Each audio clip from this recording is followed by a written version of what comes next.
Good afternoon, everyone. Hi there. We've got, I think, about 130 people with us. My name's Jacob. I'm one of the co-founders of accuRx. Just wanted to say thanks so much for joining this webinar. Really important to us because we don't just want people to use our software, we also want people to share ideas and form a community that goes way beyond just chain SMS. We've got some really exciting things in the pipeline. I think quite a lot of people have seen the new message history that's come out this week.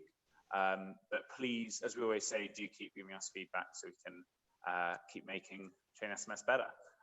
Final thing to say is thanks so much, Daljit, for taking part and presenting how you've embedded chain SMS in your practice. We really appreciate it. And it's a great example of our community sharing their innovation ideas. So yeah, thanks again, everyone, for joining, and I hope you find the webinar useful. Thanks, Jacob. Hi, everyone. I'm Annie. I do user ops and community engagement for accuRx. So thanks so much for everyone for joining our first webinar, and a huge thanks to Dr. Sura for taking the time to present the SMS best practices that he's created and implemented in his surgery. Before I pass things over to Dr. Sura, I just want to go over a few logistical things for the webinar. So first is that we know that you're all really busy and may not be able to stay for the whole presentation. So not to worry at all, we'll record it and we'll also post it on our new community forum.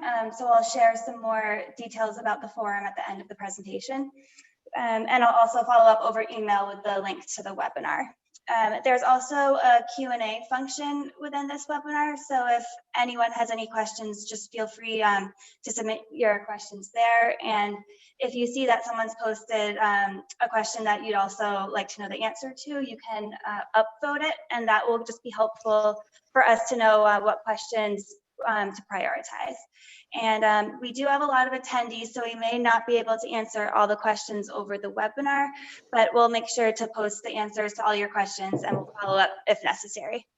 Okay, so I'm now going to pass it over to Dr. Sura to start his presentation. Okay, hello everyone. Thank you to Jacob and Annie for introducing me. Hopefully you can hear me. Yes, we can. Fantastic. So I'll just quickly introduce myself. My name is Dr. Daljit Sura. I'm based at North Street Medical Care in Romford in Essex. We operate across 2 sites, 19,000 patients. We've been using text messaging in some form or another for quite a few years now, probably at least from 2016, 2017, and accuRx for the big part of 2018. So it's something we've used regularly and found very helpful. Just start by saying I don't have any conflicts of interest. There's no financial gains or associations with accuRx. We're purely doing this as just as a support for the community, really, and using accuRx and getting the best out of the software. So what I'll do, I'll start by talking a little bit about putting a policy in place. I'm a partner at North Street Medical Care. I'm IT and IG lead, so it's something that comes within my remit, something we worked quite hard on to make sure we've got a robust and safe policy which all our staff can use, and it's something we've tried to roll out across the area and share with the accuRx community as well. You may have seen this on the accuRx community forum, which we've shared our policy so that other practices can use it, amend it, use it in the best way they can. So Annie, if we can switch over to the other screen. Yeah, so I've just made you a presenter now, so you should be able to share your screen. Brilliant, okay.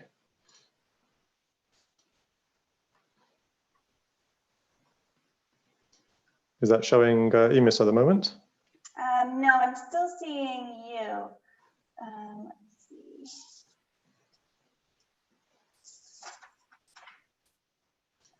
So in the bottom of the webinar software, do you see where it says share? Yep, okay. Okay, and then are you able to share your screen from there? Yeah, there we go. Okay. So let's start with our policy. So hopefully that's visible at the moment. Yeah, it looks good. And I'll turn off your video now too. Thank you. Yep.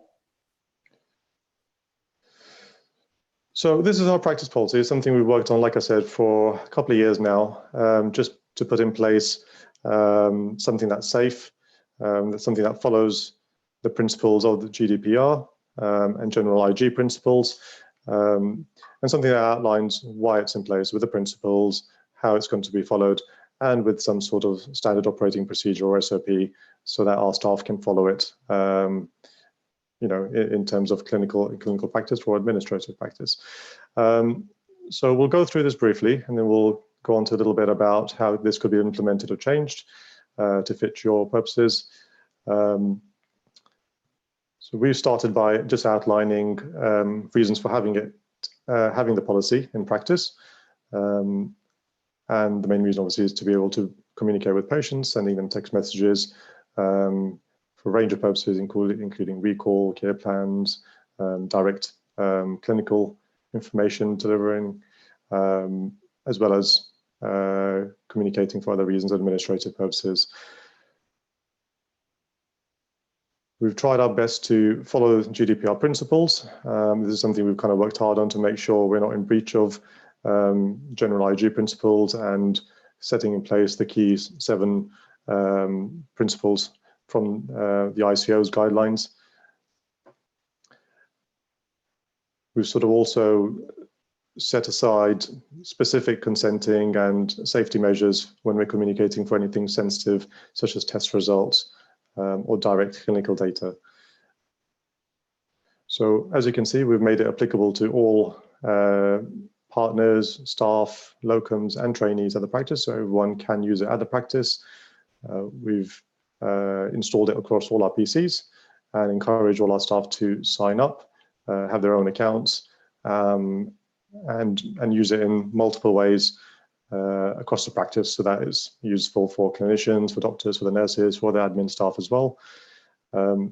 As you can see, the start of the policy is just setting aside the principles, how the text messaging software is going to be used,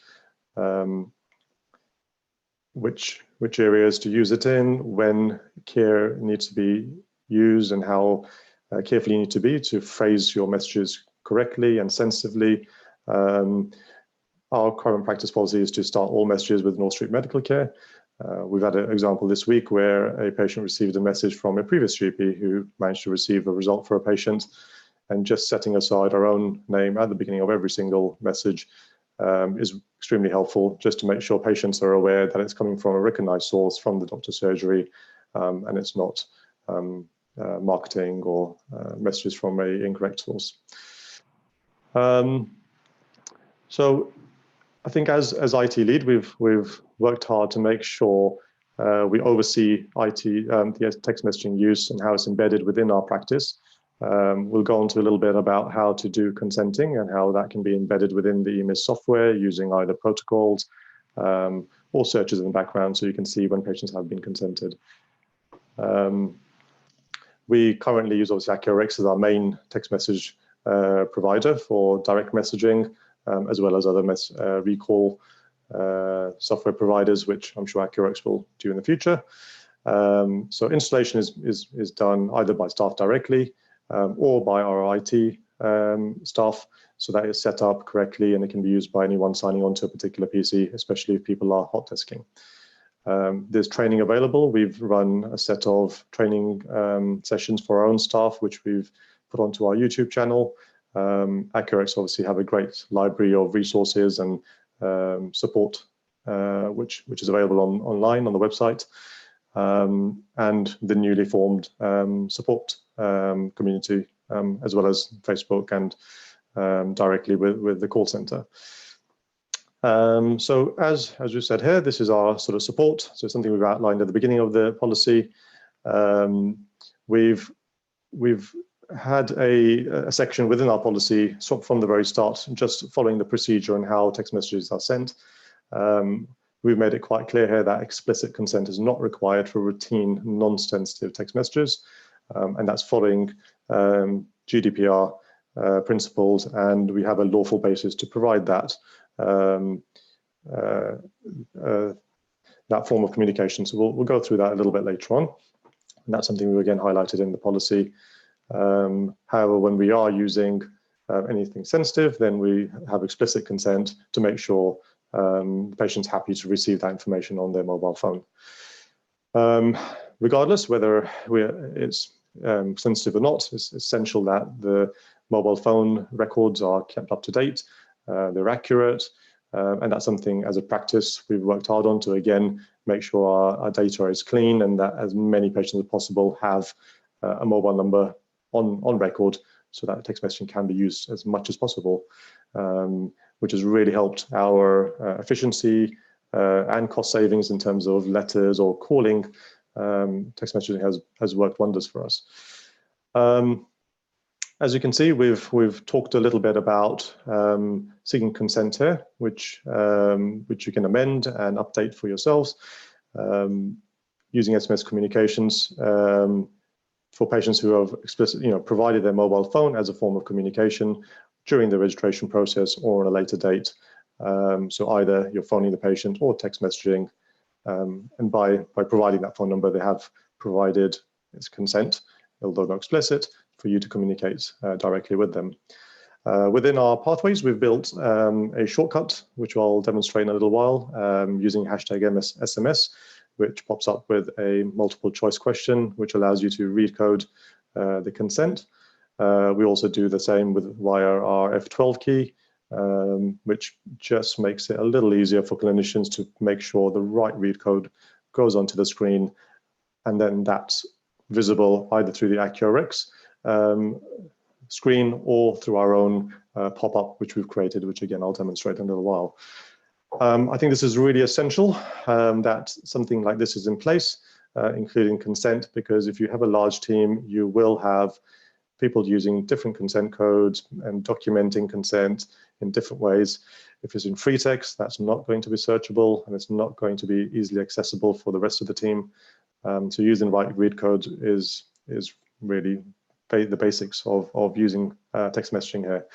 accuRx very kindly have a set of consent codes which you can use and are searchable. That's available on their online support center, and that's something we've highlighted within our text policy as well.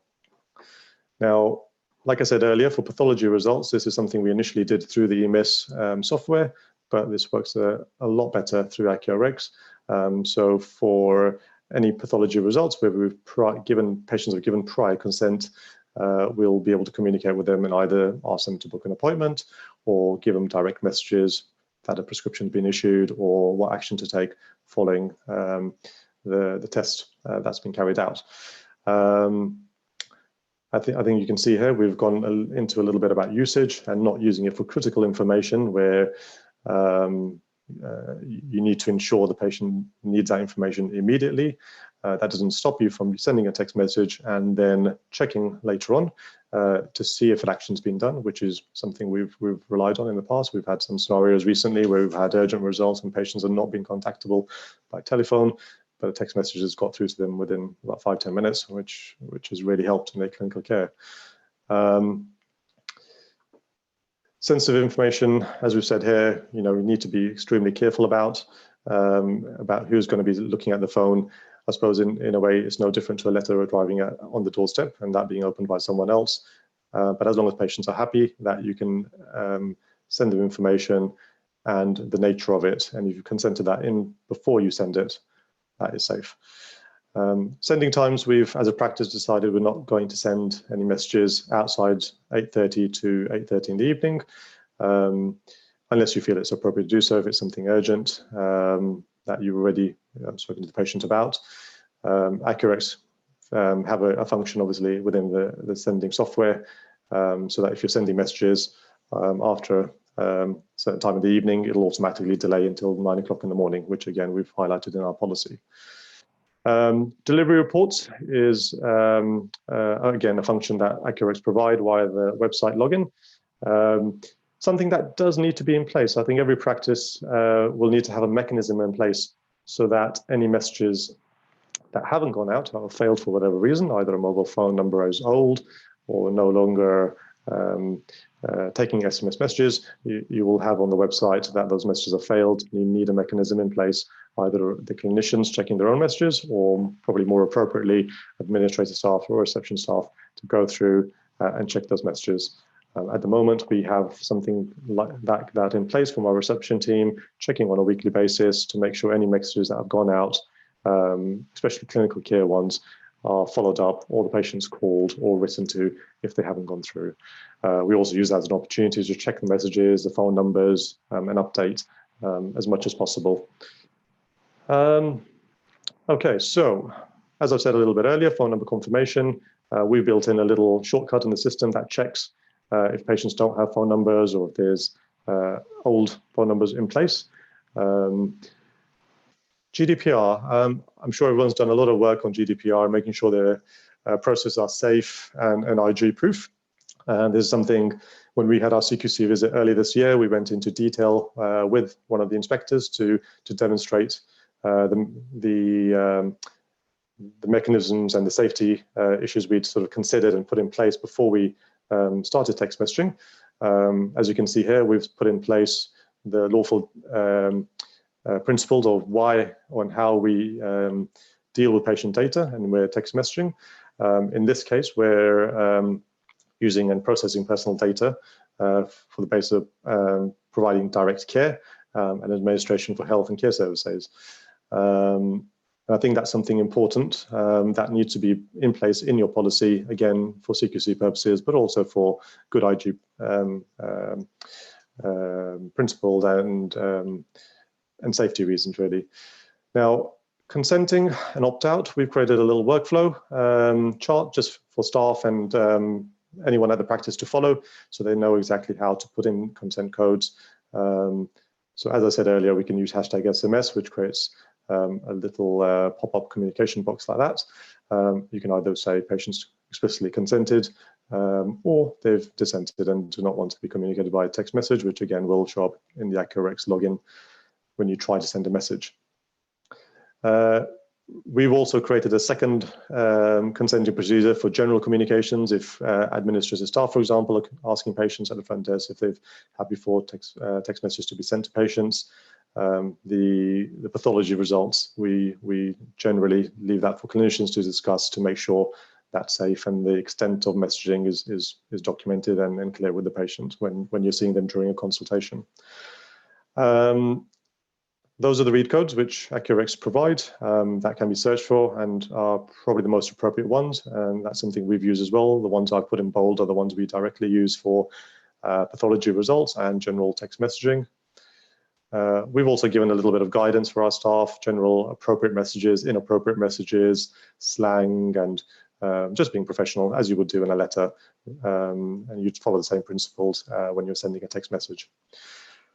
I'll go on to briefly just our data protection impact assessment we carried out before we started using accuRx for direct messaging. Again, this was something that we discussed with CQC and it was well received. I think they appreciated that we did start a new service and it's something we considered. I directly spoke to the ICO as well before I completed this.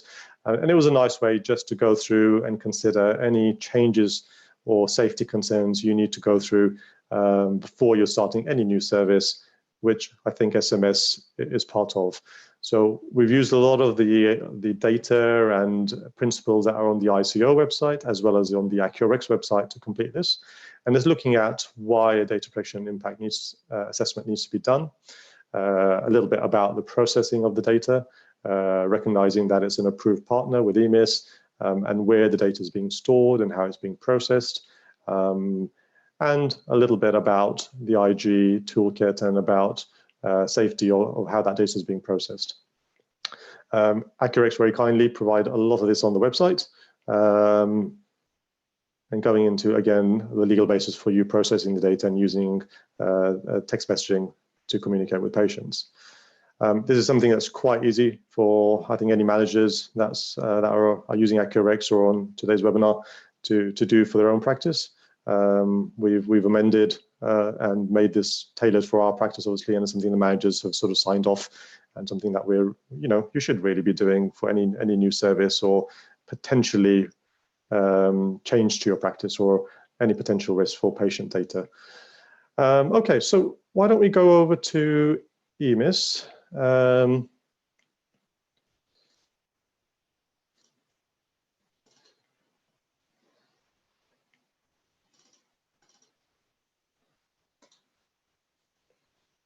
Okay, let's try to enlarge this.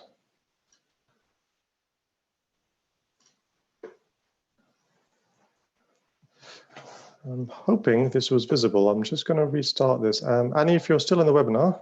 Hi, yes, Hi. I still can see the Word document. I don't Word see. document. Can you see the data protection?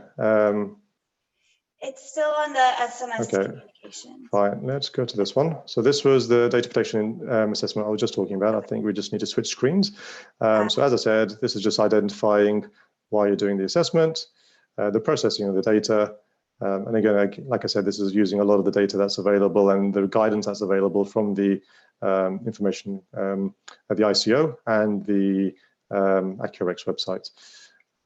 So this just, again, you can use a lot of what is in your policy to bulk and to just detail in this assessment, and then you can review this as and when your practice changes. Okay, so let's go over to EMIS. I'm just going to switch screens.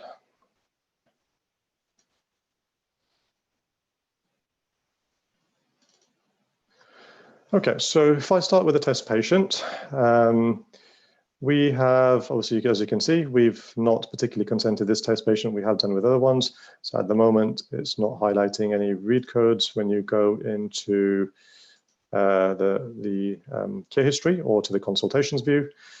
We have used a few different ways of documenting that consent code.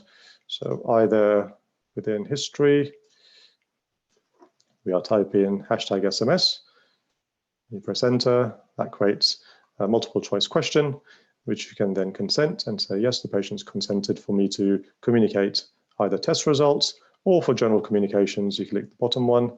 And this is again, something that as a practice, you can tailor for your own needs. So if I say yes there, that will put in the right read code for communications for test results. Now, as that is, that will be picked up by accuRx when you try to send a message. We've also, if I go into a different patient, come back.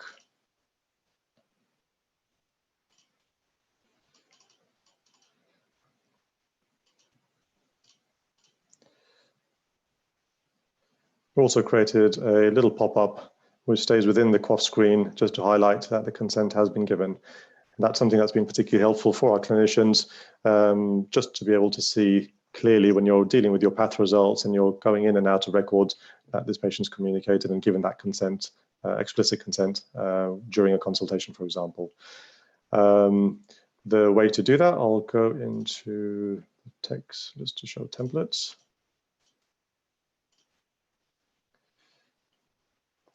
I'm sure a lot of practices and clinicians and admin staff, managers out there will be creating their own protocols, things, and that will make your life a little bit easier, data entry a little bit quicker, and to make sure read codes are going on in the right way. So we've created two simple ones. One is for consent, as you can see. Something along those lines. So the little flow chart you can create yourself just with those nodes. So your first one is a multiple choice question. Just with, the communication and the consent code to go on, and each one linked to the right read code, so consent given or declined for text messaging, and then like I said earlier on, the bottom one for general messaging. So that will add the read code on. You can trigger that either with a particular read code, like I did earlier with #SMS, or you can add that to your F12 key, which we've done here. So right at the bottom, as you can see in Z at the bottom, North Street SMS consent. And when that's clicked, again, that launches that protocol and clinicians can add the consent code via that. Finally, if I go into text messaging and patient alerts, if people are interested for adding it to the QoF box, just with a very simple concept, looking for that read code in particular, either as consent given or consent declined, and then you add a system add alert when you're creating the protocol, just with a particular set of words to say patient has consented, and again that would flash up every time a patient's record is launched. So those two are probably the easiest protocols to build, and I think most practices would benefit from that, and it would encourage your staff to add consent codes on a regular basis. This is something we do when we induct our new doctors, nursing team. We've had a lot of help from our whole team at North Street, and it's something we've really pushed when our new clinicians start, so they understand how to add on read codes. We generally use this as a means of follow-up quite commonly, so that saves follow-up appointments. So rather than having patients coming back for test results, we'll give them feedback either for normal or abnormal results and be able to say, this is what I've done, this is what your test showed, this is your prescription, or please book a telephone appointment with me, which has made a big difference in terms of appointments and access at the practice. Likewise, I'll just shift over finally to the accuRx. I think this might show it as a single window now. Annie, is that visible? Yes, it is. Yep, it's taking up the whole screen right now. Okay, brilliant.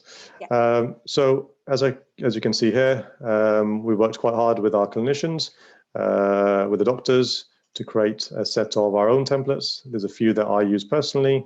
There's some we use for the practice. Oh, sorry, Dr. Sura. Yes. It's showing just the toolbar right now. Just the toolbar. Okay, let's switch over to the floating. How about now? There we go. Yep.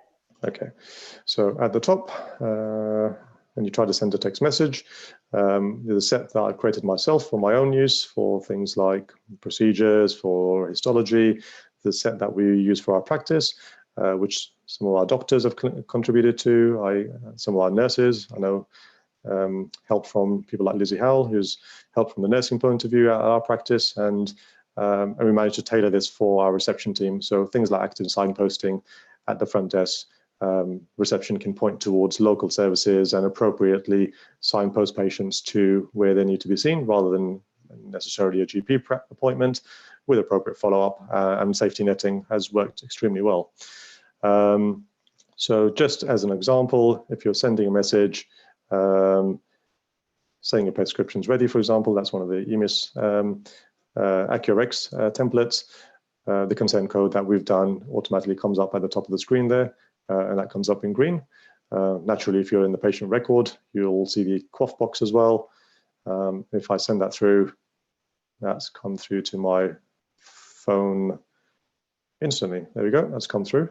So that's something we've used, like I said, for a lot of day-to-day clinical practice, for providing data, providing leaflets, test result feedback, and then as well as day-to-day reception, administrative messaging for letters being prepared, for referrals being ready, for prescriptions being ready, and that's worked extremely well.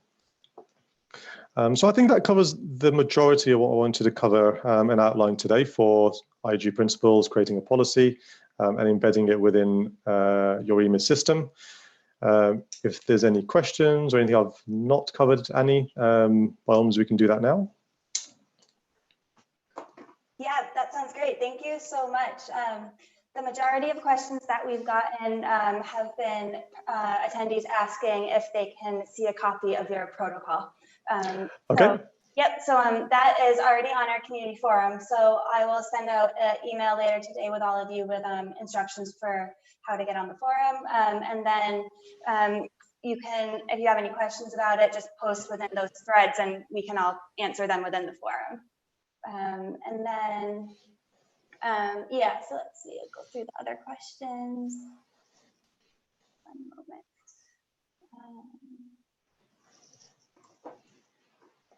Okay, so we have a question about delivery receipts also, so I can answer that one, just asking how long they last right now. So right now, delivery receipts last 30 days, but we're putting out a release pretty soon that will have delivery receipts go back to 3 months. And so we will send out an announcement once we've released that.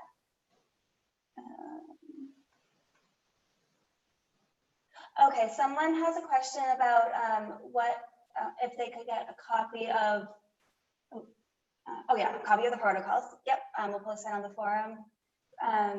And then Dr. Sura, maybe you could answer this one. Someone's asking, what about a mobile number on multiple records? Well, potentially you might have that. You might have that for certain families. You might have it for teenagers, children, where you might have a multiple number. That doesn't mean it can't be used. We certainly use that for children, and we've set out in our policy that we don't want to disadvantage young children, adolescents for communications as part of the service. So for children, for example, if we're doing prescriptions and if we know that this is the parent's phone number, it can quite easily be checked in a household view and seeing which mobile number has been set aside, or whether it's for a parent or if it's an old number. So it's something that you need to spend a little bit of care and attention on in making sure you're using the correct number, but it certainly doesn't mean it can't be used. Great, thank you. The next question is, when will all the read codes and SNOMED codes be available? So right now, just because there's so many SNOMED codes, that we add more kind of periodically upon request. So if there are any SNOMED codes that we don't have right now that you'd like to see, you can request them either in the community forum or chat us on our website, and we'll ask our clinical lead to add those templates. I think the beauty is, I mean, even if you did a manual search and you looked up the SMS read codes that are available in the system, the majority of those are picked up by accuRx. And as long as it's documented, that's the important bit. But it's nice to be able to use something that's recognized and used, you know, by everyone else and by accuRx. So I think those 6 main read codes are helpful. Okay, great. Good. So we are at time right now. So I'll just go and see what the next most popular question was.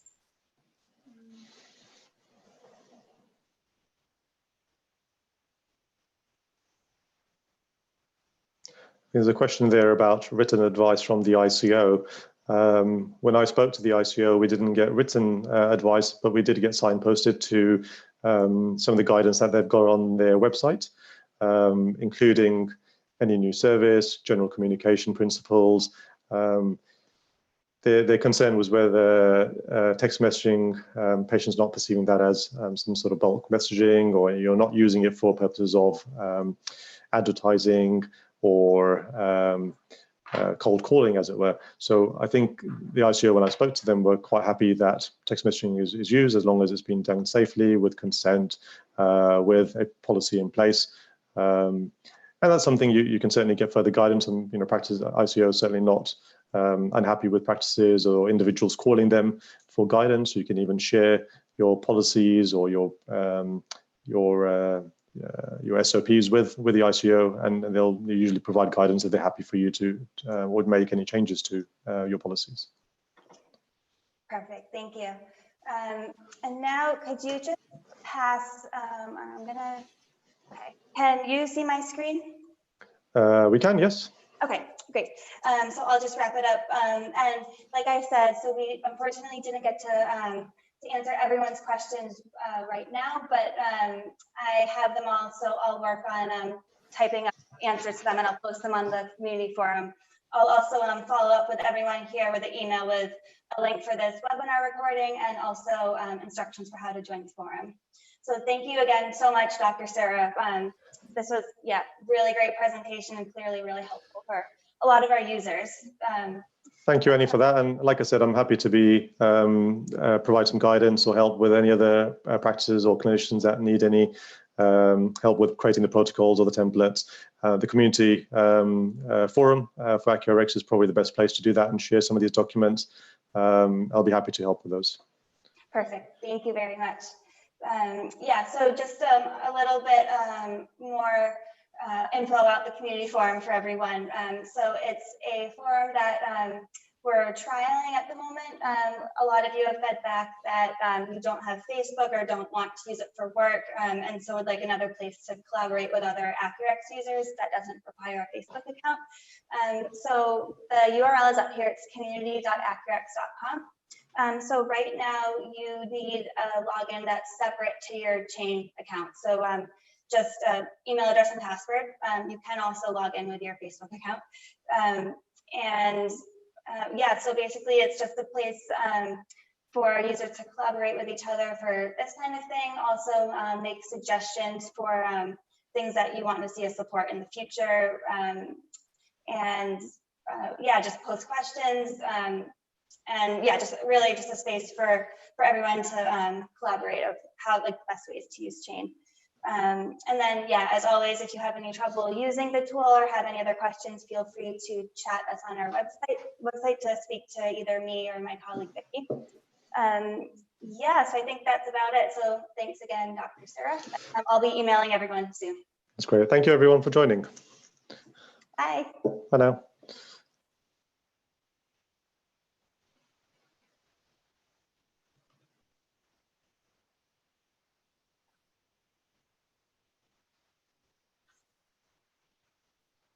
Oh, thank you.